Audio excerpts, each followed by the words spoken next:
નમસ્કાર વિદ્યાર્થી મિત્રો, તપોવન ગ્રુપ ઓફ સ્કૂલ સંચાલિત આપણી વર્ચ્યુઅલ ચેનલ તપોવન સાયન્સ એકેડમીમાં હું રસાયણ વિજ્ઞાન શિક્ષક યશ જરીવાલા ચેપ્ટર નંબર 2ના કન્ટિન્યુડ લેક્ચર નંબર 12ની અંદર ફરી તમારું હાર્દિક સ્વાગત કરું છું. આપણે આની અગાઉના લેક્ચરની અંદર કેટલીક એવી વિશિષ્ટ માહિતીઓ જોઈ, જેમાં આપણે વર્ણપટ અને શોષણ અને ઉત્સર્જન ઘટના દરમિયાન પરમાણુ કે અણુ એ ઉર્જામાં કેવી રીતનો ફેરફાર દર્શાવે છે એની સંપૂર્ણ માહિતી મેળવી ચૂક્યા છે. આજે આપણે જોઈશું નીલ્સ બોહરના પરમાણવીય નમૂનાની પ્રાસ્તાવિક માહિતી અને તેની કેટલીક અભિધારણાઓ. ખૂબ અગત્યનો પ્રશ્ન છે, કારણ કે હવે અહીંથી પરમાણુ ઉર્જાના ફેરફાર દ્વારા કેવી રીતે તરંગ લંબાઈ કે આવૃત્તિ ધરાવી શકે, જેની આપણને અહીંયા સંપૂર્ણ માહિતી મળશે. તો બેઝિકલી કોઈપણ દ્રવ્યનો જ્યારે વિકિરણની સાથે, કારણ કે દ્રવ્ય કણ પ્રકૃતિ ધરાવે છે, વિકિરણ એ તરંગ પ્રકૃતિ ધરાવે છે, બરાબર. તો દ્રવ્યને જ્યારે વિકિરણ એટલે કે તરંગ પ્રકૃતિની સાથે સાંકળવામાં આવ્યું, ત્યારે પરમાણુ અને અણુ એ બંનેના બંધારણ વિશેની કેટલીક પ્રાથમિક માહિતી પ્રાપ્ત થાય. અને નીલ્સ બોહર નામના રસાયણશાસ્ત્રીએ આ જ પરિણામનો ઉપયોગ એ રુથરફોર્ડે રજૂ કરેલા પરમાણવીય નમૂનાના સુધારા માટે કર્યો. મતલબ કે રુથરફોર્ડના પરમાણવીય નમૂના માટે પરમાણુનું કેન્દ્ર, ઇલેક્ટ્રોનની વર્તુળાકાર માર્ગની કક્ષા, બરાબર, એ બધાની જ માહિતી આપી દીધી. પણ ઇલેક્ટ્રોન જે રુથરફોર્ડની મર્યાદામાં કેન્દ્ર સાથે સતત આકર્ષિત થતો હતો, એ નીલ્સ બોહરના સુધારેલા નમૂનાની અંદર કંઈક અલગ પ્રકારની માહિતી સામે લઈને આવી. આ નીલ્સ બોહરનો પરમાણવીય નમૂનો જે હાઇડ્રોજન પરમાણુમાં ઇલેક્ટ્રોનની ગોઠવણી માટે સાબિત થયો, અને એને કહેવામાં આવ્યો હાઇડ્રોજન પરમાણુ નમૂનો. હવે નીલ્સ બોહરે હાઇડ્રોજન પરમાણુને કેમ કેન્દ્રસ્થ સ્થાન આપ્યું? કારણ કે હાઇડ્રોજન પરમાણુના કેન્દ્રની અંદર એક પ્રોટોન હોય છે અને એક ઇલેક્ટ્રોન એ કેન્દ્રની ફરતે સતતપણે નિશ્ચિત વર્તુળાકાર માર્ગે ગતિ કરે છે, જેને નામ કયું આપી દીધું છે? કક્ષા. કારણ કે હાઇડ્રોજન પરમાણુના કેન્દ્રની અંદર જો એક પ્રોટોન હોય, આ એક પ્રોટોન છે, એની સાથે એક ન્યુટ્રોન પણ તો હશે જ, સોરી, એક પ્રોટોન છે પણ 0 ન્યુટ્રોન છે, અને આ જે એક ઇલેક્ટ્રોન છે એ સતત વર્તુળાકાર માર્ગે શું થાય છે? ફરે છે. હવે આ હાઇડ્રોજન પરમાણુના કેન્દ્રની અંદર પ્રોટોનની હાજરીને કારણે, બોલો, કેન્દ્ર કેવું છે? ધન વીજભારિત છે, જ્યારે ઇલેક્ટ્રોન કેવું છે? ઋણ વીજભારિત છે. મતલબ કે પ્રોટોન ધન વીજભાર ધરાવે છે, ઇલેક્ટ્રોન ઋણ વીજભાર ધરાવે છે. એટલે આ બંનેનો પરસ્પર વીજભાર કેવો છે? જુદો જુદો છે. તો આ આકર્ષણને કારણે ઇલેક્ટ્રોનની કેન્દ્રમાં પડવાની સંભાવનાની શક્યતા હોઈ શકે છે. મતલબ કે આ આકર્ષણને કારણે ઇલેક્ટ્રોન સદંતર કેન્દ્રની અંદર શું થઈ જાય છે? ભરાઈ જાય છે. ક્લિયર થઈ ગયું? હવે જો પરમાણવીય કેન્દ્રથી ઇલેક્ટ્રોનનું અંતર, બરાબર, હવે કેન્દ્રથી ઇલેક્ટ્રોનનું અંતર એટલે એને કક્ષાની શું કહેવામાં આવે? ત્રિજ્યા. તો આ કક્ષાની ત્રિજ્યા જેમ વધુ તેમ તેમની વચ્ચે થતું આકર્ષણ કેવું? ઓછું હશે. મતલબ કે જેમ કેન્દ્રથી ઇલેક્ટ્રોનનું અંતર વધતું જશે, તેમ તેમ આ આકર્ષણ કેવું થતું જશે? ઓછું થતું જશે. પરિણામે ઇલેક્ટ્રોનની ઉર્જામાં શું થશે? ઘટાડો. હવે જુઓ, આ પરમાણુનું ન્યુક્લિયસ છે, મતલબ હાઇડ્રોજન પરમાણુનું ન્યુક્લિયસ, જેમાં એક પ્રોટોન છે, અને આ વર્તુળાકાર માર્ગની અંદર એક કોણ છે? ઇલેક્ટ્રોન. આ વર્તુળાકાર માર્ગની કક્ષા છે. હવે કુલંબીય આકર્ષણમાં શું થાય? બંનેનો વીજભાર જુદો જુદો છે, એટલે ઇલેક્ટ્રોન સદંતર કેન્દ્રની અંદર પ્રવેશી શકે, પણ એને બીજી તરફથી કેન્દ્ર ત્યાગી બળ પણ લાગતું હોય. એટલે આ ઇલેક્ટ્રોન થોડુંક વાઇબ્રેશનની અંદર ગતિ કરશે, પણ એના માટે એનો આ કયો બનશે? કોણીય વેગ બનશે. કયો વેગ બનશે? કોણીય વેગ. હવે એને કેન્દ્ર ત્યાગી બળ બીજી તરફથી વિરુદ્ધ દિશામાં લાગવાને કારણે આ ઇલેક્ટ્રોન સીધો કેન્દ્રની અંદર પ્રવેશી શકતો નથી.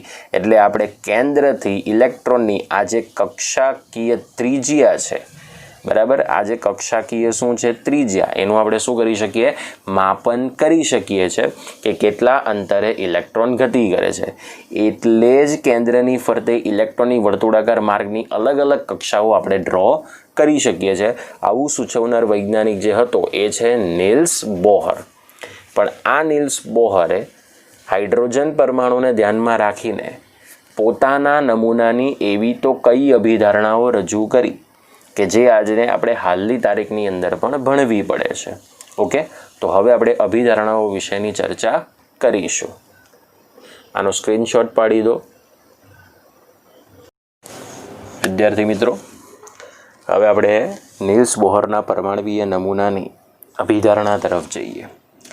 અભિધારણા એવી છે કે જે હાઇડ્રોજન પરમાણુને ધ્યાનમાં રાખીને રજૂ કરી હતી, અથવા તો હાઇડ્રોજન સિવાયનો એક ઇલેક્ટ્રોન ધરાવતી પ્રણાલીનો જો આપણે કોઈ પણ સ્પીસીઝ લઈએ તો આપણે એ બધી જ અભિધારણા એ નીલ્સ બોહરની અભિધારણા માટે સાબિત કરી શકાય કે નહીં એની પણ આપણે માહિતી મેળવીશું. હવે ઇલેક્ટ્રોન્સ જે હોય એ ઇલેક્ટ્રોન પરમાણુ કેન્દ્રની આજુબાજુ કોઈ ચોક્કસ સ્વીકાર્ય ઉર્જામાં પરિભ્રમણ કરતો હોય છે. હવે જ્યારે આવો ઇલેક્ટ્રોન કોઈ સ્થિર કક્ષામાં એટલે કે ચોક્કસ કક્ષામાં પરિભ્રમણ કરતો હોય ત્યારે તેની ઉર્જા કેવી રહે છે, અચળ રહે છે. આનો મતલબ એવો થયો કે ઇલેક્ટ્રોનનો વર્તુળાકાર પરિભ્રમણ માર્ગ કે જ્યાં તેની ઇલેક્ટ્રોનની ઉર્જા કેવી હોય, અચળ હોય, તો તેને સ્થિર અવસ્થા કે સ્થિર શું કહેવામાં આવે છે, કક્ષા.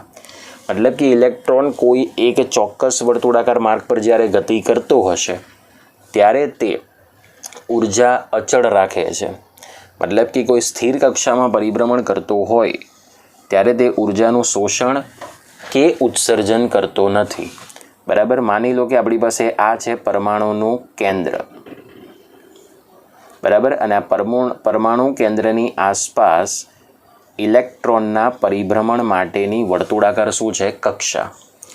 હવે આ લઈ લઈએ આપણે n બરાબર 1 નંબરની કક્ષા અને આ લઈ લઈએ n બરાબર 2 નંબરની કક્ષા. હવે જ્યારે કેન્દ્રની ફરતે આ પહેલા નંબરની કક્ષામાં જ્યારે ઇલેક્ટ્રોન પરિભ્રમણ કરતો હોય તો તેને ચોક્કસ સ્વીકાર્ય ઉર્જા કહેવામાં આવે, ઉર્જા અવસ્થા. હવે જ્યારે પહેલી કક્ષામાં પરિભ્રમણ કરતો હશે ઇલેક્ટ્રોન તો એ ઉર્જા અચળ રહેશે. પણ જ્યારે આ ઇલેક્ટ્રોન પહેલામાંથી જ્યારે બીજી કક્ષાની અંદર પરિભ્રમણ કરવા માટે સક્ષમ બને ત્યારે તેની ઉર્જા શું થઈ જાય છે, બદલાય છે. એટલે પહેલામાંથી બીજામાં, પહેલામાંથી ત્રીજામાં, બીજામાંથી ત્રીજામાં જ્યારે ઇલેક્ટ્રોન ગતિ કરતો હોય ત્યારે એની ઉર્જા બદલાય. પણ કોઈ એક અચળ કક્ષાની અંદર જ્યારે વર્તુળાકાર ગતિ કરતો હોય તો આ ઇલેક્ટ્રોનની ઉર્જા અચળ રહે છે, બદલાતી નથી. સમજાયું?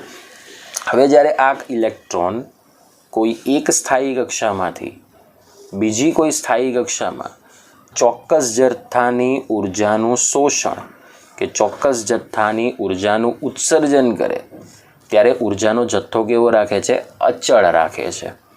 બરાબર.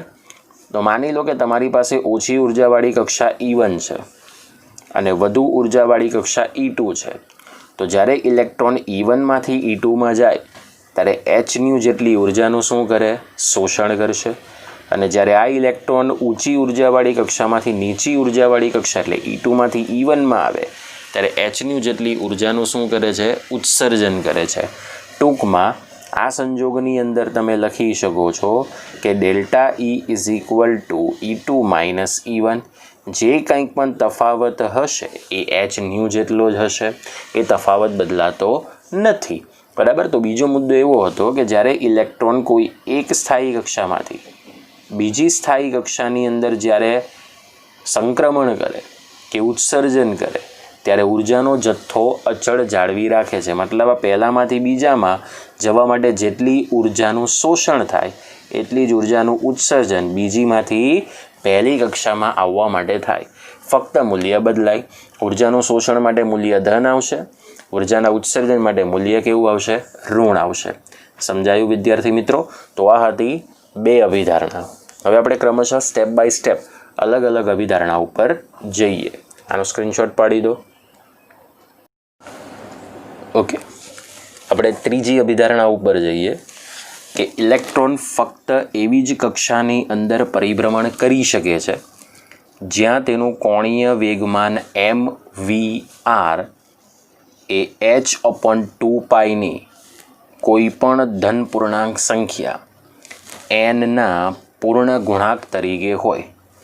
મતલબ કે કેન્દ્રની ફરતે ઇલેક્ટ્રોન એવી જ વર્તુળાકાર માર્ગની અંદર પરિભ્રમણ કરી શકે કે જે h/2πની કોઈ પણ ધન પૂર્ણાંક સંખ્યા એ nના પૂર્ણ ગુણાંક તરીકે હોય. બરાબર. તો આવી કક્ષાઓને સ્વીકાર્ય અથવા માન્ય કક્ષા તરીકે ઓળખવામાં આવે. તો ઇલેક્ટ્રોનનું કોણીય વેગમાન એટલે એ આવશે mvr is equal two nh/2π. હવે માની લો કે n બરાબર 1મા નંબરની જો તમે કક્ષા લો તો એનું કોણીય વેગમાન તમને મળશે h/2π.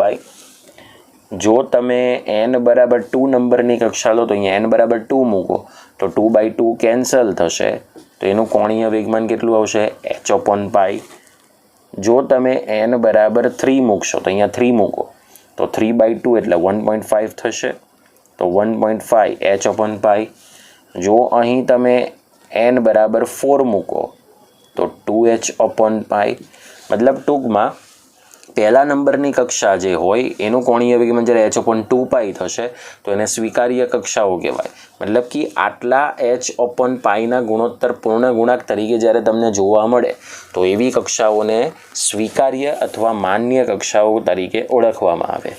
હવે જ્યારે આવી સ્વીકાર્ય કે માન્ય કક્ષાની અંદર જ્યારે ઇલેક્ટ્રોન પરિભ્રમણ કરતો હોય ત્યારે તે પોતાની કોઈ ચોક્કસ ઉર્જા દર્શાવે છે અને એનું સૂત્ર છે En is equal to -2π² me⁴ z² divide by n² into h² erg પ્રતિ ઇલેક્ટ્રોન.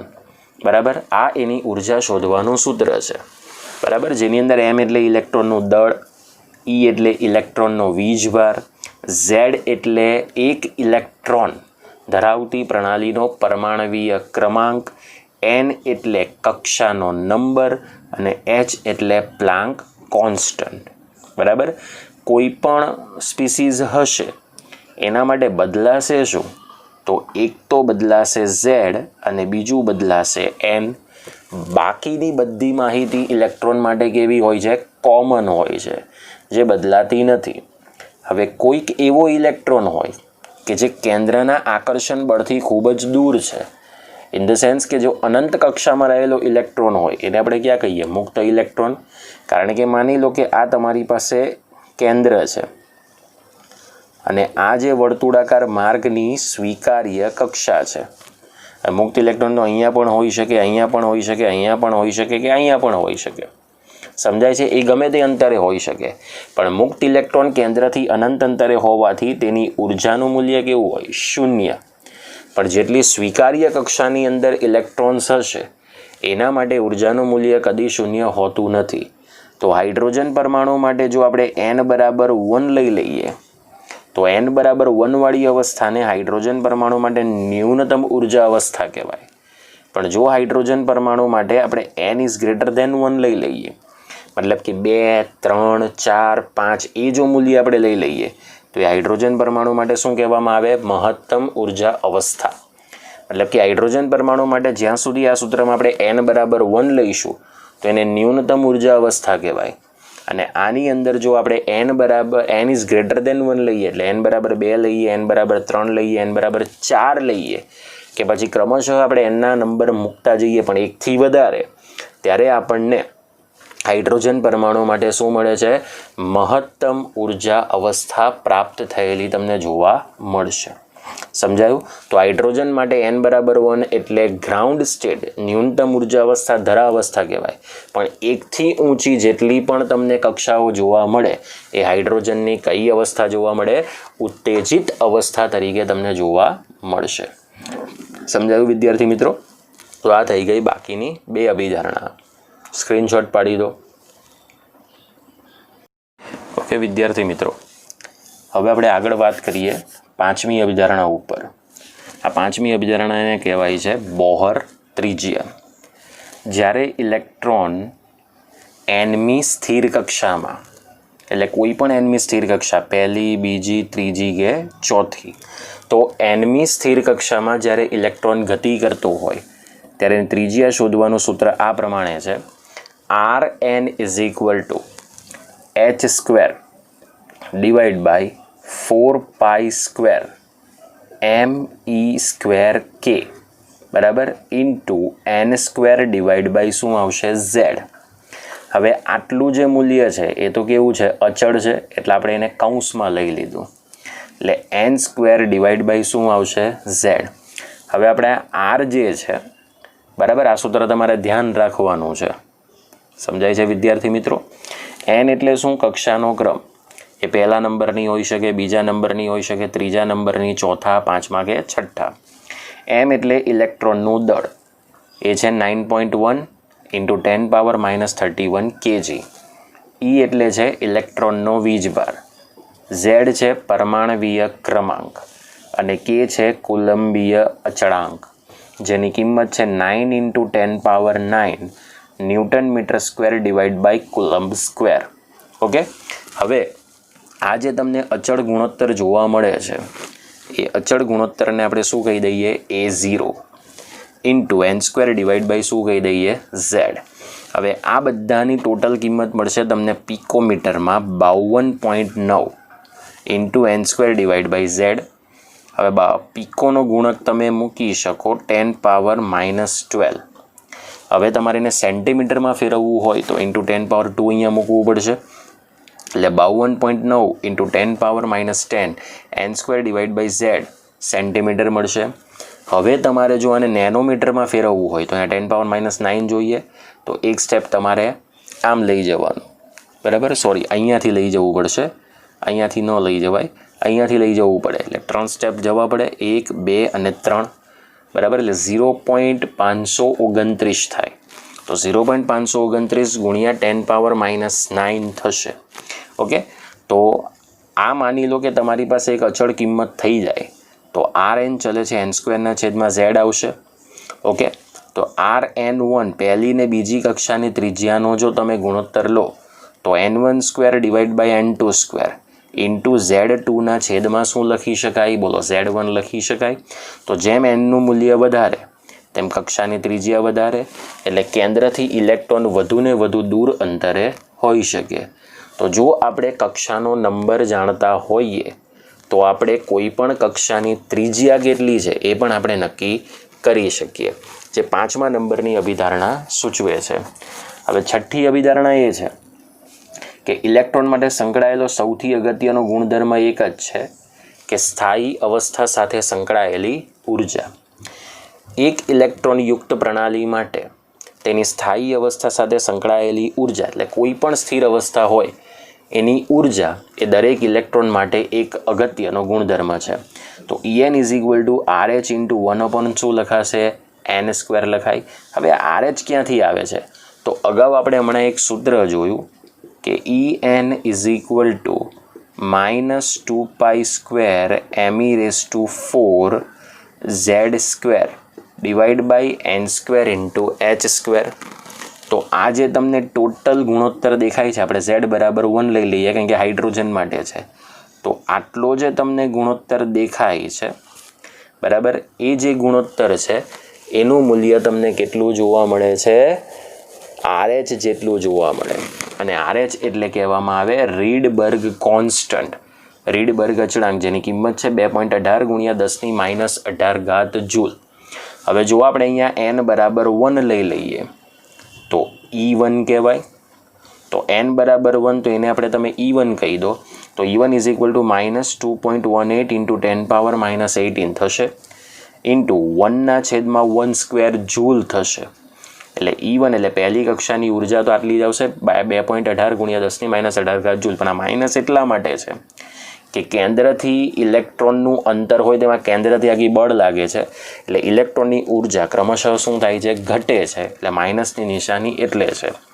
ચલો E2ની વાત કરીએ તો એ બીજા નંબરની કક્ષા છે, તો 1/2 સ્ક્વેર મૂકી દો, એટલે 2.18 ગુણ્યા 10⁻18 ઇન્ટુ 1/2 2² હવે 1/2² એટલે 1/4 થાય અને 4 વડે ભાંગી નાખો તો 0.545 ગુણ્યા 10⁻18 શું થશે જૂલ તો આ પહેલા નંબરની કક્ષાની ઉર્જા છે અને બીજા નંબરની કક્ષાની ઉર્જા છે E1 E2 સમજાયું એ રીતે તમે E3 E4 E5 E6 પણ તમે આઈડેન્ટિફાઈ કરી શકો છો આટલો પોઈન્ટ તમારા ક્લિયર થઈ ગયો ને ઓકે તો હવે એ જ વસ્તુ તમારે અહીંયા શીખવાની છે તો આ થઈ ગયો છઠ્ઠો મુદ્દો કે ઇલેક્ટ્રોન માટે સૌથી અગત્યનો ગુણધર્મ છે તેની સ્વીકાર્ય ઉર્જા સાથે સંકળાયેલી ઉર્જા ઓકે ચલો આનો પણ સ્ક્રીનશોટ પાડી દો ચલો સાતમી અભિધારણા એ વાતનું સૂચન કરે છે કે ઇલેક્ટ્રોન જ્યારે કોઈ એક ઉર્જા અવસ્થામાંથી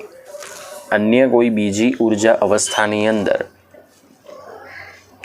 ઉર્જાનું શોષણ અથવા ઉત્સર્જન કરીને જઈ શકે છે તો આ માટેના ઉર્જાના તફાવતને ડેલ્ટા E તરીકે સિમ્બોલિંગ કરવામાં આવે so delta E is equal to RH into 1/ni² minus 1/nf². જો તમારે E1 અને E2 પ્રમાણે આ લઈ લેવાનું તો તમને સીધું આ સૂત્ર મળી જશે પણ તમારે રૂપાંતરિત કરવા કરતાં તમારે અહીંયા સીધું સૂત્ર સ્વીકારી લેવાનું છે ઉર્જાના તફાવતનું એટલે તમને સમજાઈ જાય કે આપણે આ જ સૂત્ર એપ્લાય કરવાનું છે તો delta E is equal to RH into 1/ni² minus 1/nf². તો ડેલ્ટા E માટે RHની કિંમત તો બોલો કોન્સ્ટન્ટ છે 2.18 into 10⁻−18 into 1/ni² minus 1/nf². જ્યાં RH એટલે રીડબર્ગ અચળાંક ni એટલે શરૂઆતની ઉર્જા અવસ્થા અને NF એટલે અંતિમ ઉર્જા અવસ્થા. હવે તમારે એક વાત ધ્યાનમાં રાખવાની કે ઇલેક્ટ્રોન નીચી ઉર્જામાંથી ઊંચી અવસ્થામાં જાય છે કે ઊંચી અવસ્થામાંથી નીચી અવસ્થામાં આવે છે એ પ્રમાણે તમારે ni NFને પસંદ કરવાના બરાબર. દાખલા તરીકે માની લો કે ઇલેક્ટ્રોન બીજી ઉર્જામાંથી ચોથા નંબરની ઉર્જામાં સંક્રમિત થાય છે તો ni 2 થાય અને NF કેટલું થાય 4. પણ જો તમને એમ કહી દેવામાં આવે કે ઇલેક્ટ્રોન 5મી નંબરની કક્ષામાંથી ત્રીજા નંબરની કક્ષામાં આવે છે તો ni 5 થાય અને NF કેટલું થાય 3. સમજાયું વિદ્યાર્થી મિત્રો? તો આ રીતે તમારા દાખલામાં ધ્યાન આપવાનું રહેશે. હવે ઉર્જાનું શોષણ કે ઉત્સર્જન સાથે સંકળાયેલી જે આવૃત્તિ છે બરાબર તો એ આવૃત્તિ આપણે આ પ્રમાણે શોધી શકીએ એના માટે સૂત્ર આવું નક્કી થાય delta E is equal to h/nu. તો જો તમે કરતા કોને બનાવો ન્યૂને તો nu is equal to delta E divide by શું લખાશે h. ઓકે તો આવૃત્તિ new is equal two RH/h લખી શકાય બરાબર. શું લખી શકાય RH/h. કેવી રીતે આપણે લખી શકીએ RH/h? તો ચલો અહીંયા આપણે આ ડેલ્ટા Eનું સૂત્ર છે તો અહીંયા ડેલ્ટા Eનું સૂત્ર મૂકો ને એટલે RH/h થઈ જશે તો RH/h into 1/ni² minus 1/nf². બરાબર. ચલો અહીંયા કિંમત મૂકી દઈએ RH અને Hની કિંમત તો હવે તમને ખબર છે બિકોઝ એ બંને કેવા છે અચળાંક છે તો 2.18 into 10⁻−18 divide by 6.626 into 10⁻−34 into 1/ni² minus 1/nf². જો તમે આ બધાની ગુણોત્તર કિંમત શોધશો તો 2.18 ભાગ્યા 6.626 બરાબર તો એ તમને ટોટલ કેટલી મળશે ખબર 0.329 ગુણ્યા 10⁻16 મળશે.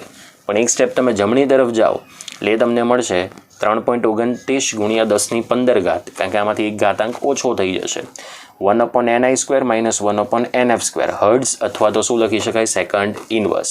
હવે આ જે તમને સમીકરણ દેખાય છે આવૃત્તિ શોધવાનું એ આવૃત્તિ માટેનું કયું સમીકરણ કહેવાય છે રીડ્સ સમીકરણ તરીકે ઓળખવામાં આવે અને આ સમીકરણ પરથી જો આપણે તરંગાંકના સંદર્ભમાં શોધવું હોય ન્યૂ બાર તો nu bar is equal to nu by C લખાય.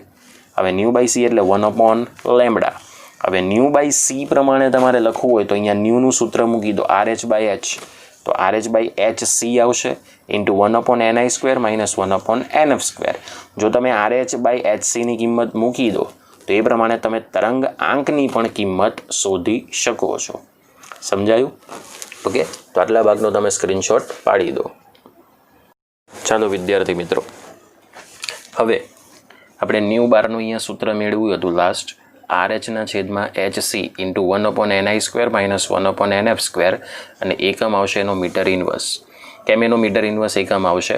બિકોઝ તમે RH/h એટલે તો તમે શું કહી શકો છો? સીધી આવૃત્તિનો એકમ તમે અહીંયા લઈ દીધો શું? Second inverse. બરાબર, આનો માની લો તમે એકમ લઈ લો સેકન્ડ ઇન્વર્સ અને વેગનો એકમ આવશે metre into second inverse. Second inverse શું થશે? કેન્સલ આઉટ અને મીટર ઉપર જાય એટલે માત્ર બાકી શું રહેશે? Metre inverse. તો RH/h એટલે આવૃત્તિની કિંમત થઈ. હમણાં જ જોઈ આવૃત્તિની કિંમત 3.29 × 10⁻15 અને C એટલે શૂન્ય અવકાશમાં પ્રકાશનો વેગ એટલે 3 × 10⁸.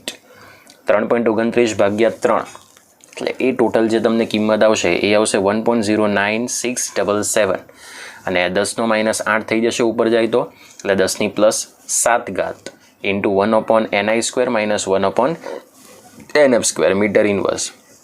હવે ખાસ વસ્તુ ધ્યાનમાં રાખજો કે શોષણની ઘટના હોય તો NFની કિંમત હંમેશા NI કરતાં મોટી હોય તે ડેલ્ટા Eનું મૂલ્ય કેવું આવશે? પોઝિટિવ. પણ ઉત્સર્જનની ઘટના માટે NF is less than NI બને એટલે ડેલ્ટા Eનું મૂલ્ય કેવું આવશે? નેગેટિવ. મતલબ જ્યારે ડેલ્ટા Eનું મૂલ્ય ધન હોય ત્યારે સમજવાનું કે એ હંમેશા શોષણની ઘટના હશે અને ડેલ્ટા Eનું મૂલ્ય ઋણ હોય તો સમજવાનું કે તે હંમેશા ઉત્સર્જનની ઘટનાનું જ બિલોંગ કરે છે.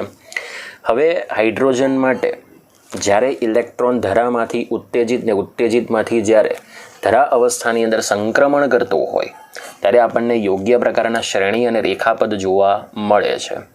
ઓકે, તો આ અલગ અલગ હાઇડ્રોજન પરમાણુના ઉત્સર્જન વર્ણપટની શ્રેણી છે જેના માટે NI એનું શ્રેણીપદ થશે. મતલબ કે ઇલેક્ટ્રોન ઊંચી અવસ્થામાંથી જ્યારે નીચી અવસ્થામાં આવે તો NIની જે વાત છે એ NI એટલે શરૂઆતની અવસ્થાની જે વાત છે ત્યારે એને એ પ્રમાણે એ શ્રેણી મુજબ ઓળખવામાં આવે.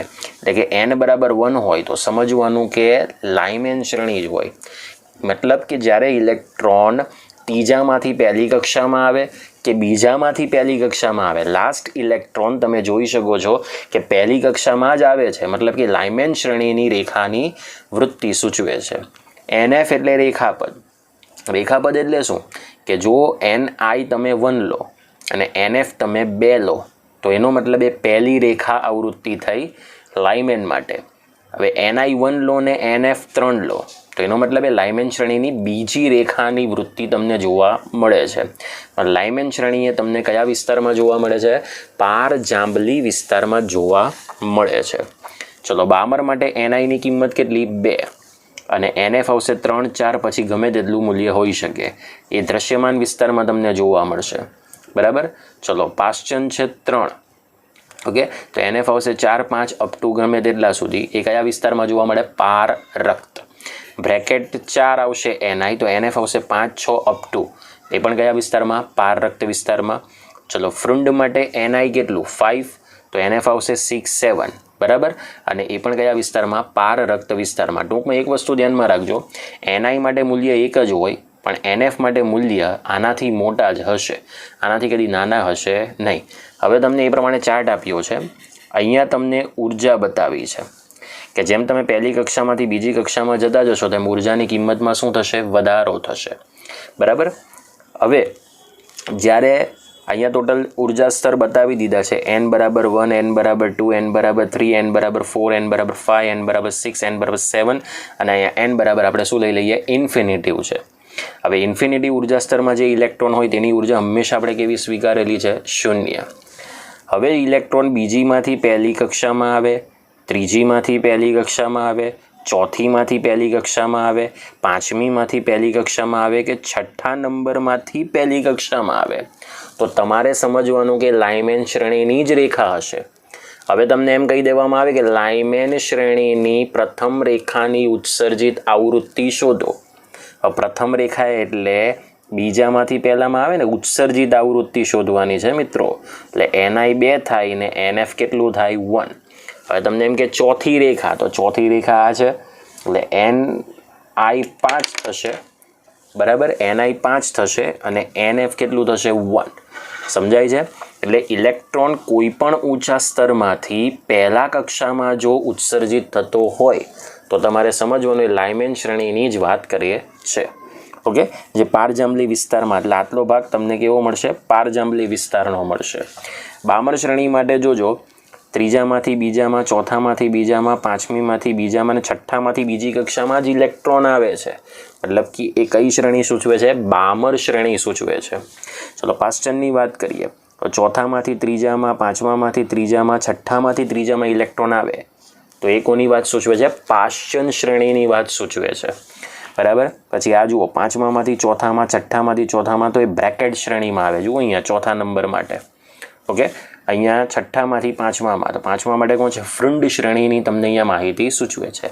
મતલબ કે ઊંચી અવસ્થામાંથી ઇલેક્ટ્રોન એ કઈ અવસ્થામાં ઉત્સર્જિત થાય છે એ પ્રમાણે તમે શ્રેણીની આવૃત્તિ કે શ્રેણીની ઉર્જા શોધી શકો છો.